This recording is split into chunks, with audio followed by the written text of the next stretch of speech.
अस्सलाम वालेकुम दोस्तों, आप सभी साथियों का फिर से एक बार स्वागत है, इस्तकबाल है हमारे इस यूट्यूब चैनल में। दोस्तों, आज के इस वीडियो के माध्यम से मैं आपके लिए एआईएमआईएम पार्टी के 3 उम्मीदवारों का एग्जिट पोल लेकर हाजिर हुआ हूं। एग्जिट पोल बोले तो उन तीनों उम्मीदवारों के बारे में मैं आपको बताने जा रहा हूं इस वीडियो के अंदर कि क्या 2024 लोकसभा के चुनाव में ये तीनों उम्मीदवारों को जीत हासिल होगी या नहीं होगी। दोस्तों, सबसे पहले मैं आपको बता रहा हूं हैदराबाद जिला से असदुद्दीन ओवैसी साहब के बारे में। ये एआईएमआईएम पार्टी के राष्ट्रीय अध्यक्ष भी हैं और एमआईएम पार्टी से पिछले कई बार से ये लोकसभा सीट हैदराबाद से चुनाव जीत रहे हैं और जीतते आ रहे हैं।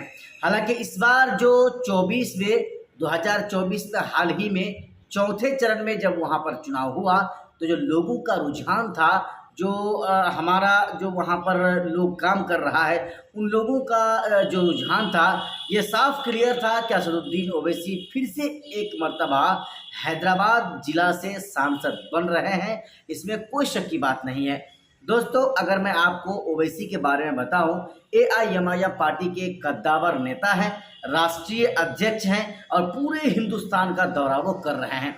जहां जहां ओवैसी यानी एमआईएम पार्टी के उम्मीदवार चुनावी मैदान में हुआ करता है, वहां वहां वो जाते हैं, लोगों से वो मुखातिब होते हैं, लोगों के बड़े बड़े सभा को वो संबोधित करते हैं और लोगों को ऑल इंडिया मजलिस इत्तेहादुल मुस्लिमीन पार्टी की तरफ वोट करने की बात करते हैं। दोस्तों, हाल ही में जब 2024 का चुनाव हुआ तब चौथे चरण में उनके यहाँ भी चुनाव होना था 13 मई को, लेकिन उससे पहले वो किशनगंज में कई दिन कंपेनिंग की चुनाव को लेकर के, फिर औरंगाबाद गए, फिर अपने ज़िला हैदराबाद में आकर वो कंपेनिंग किए, लोगों से वोट का मुतालबा किए। दोस्तों, इसमें कोई शक नहीं है कि ओवैसी साहब फिर से सांसद बनेंगे।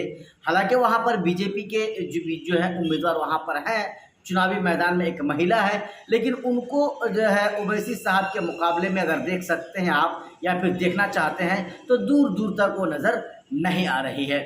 वहीं दोस्तों, दूसरे नंबर पर हम आपको बताएंगे इम्तियाज़ जलील साहब के बारे में।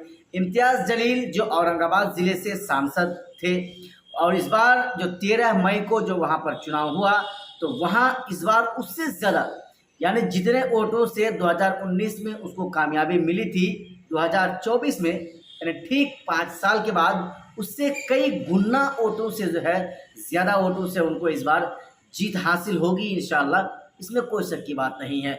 अगर मैं आपको इम्तियाज़ जलील साहब के बारे में बताऊं तो 2019 में 27 साल के सांसद शिवसेना के उनको उखाड़ कर फेंका था और उखाड़ कर फेंक कर वो वहाँ से जीते थे।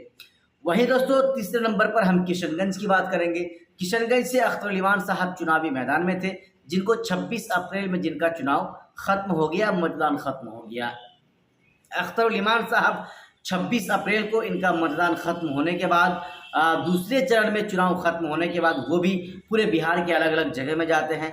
हैदराबाद भी गए थे, औरंगाबाद भी गए थे चुनाव प्रचार करने के लिए।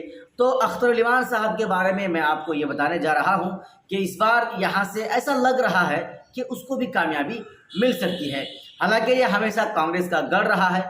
2019 में पूरे बिहार के 39 सीट बीजेपी के खाते में चली गई थी और इकलौता किशनगंज सीट ही एक ऐसी सीट थी जो कांग्रेस के खाते में गई थी और डॉक्टर जावेद आज़ाद साहब जो है यहाँ से सांसद बने थे।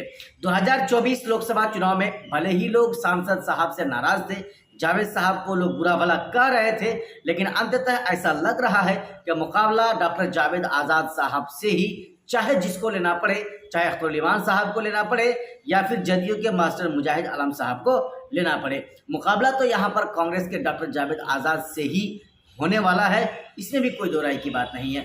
बाकी दोस्तों, अगर आपने हमारा इस पूरा वीडियो को देखा तो देखने के लिए आपका बहुत बहुत धन्यवाद। आप भी अपनी राय हमारे इस वीडियो के नीचे कमेंट बॉक्स में बताएं कि किशनगंज से क्या अख्तर उल ईमान साहब जीतेंगे, इम्तियाज़ जलील साहब के बारे में आप क्या सोचते हैं, ओबीसी को लेकर भी आप क्या सोचते हैं। बाकी बहुत जल्द मिलेंगे। खुदा हाफिज़।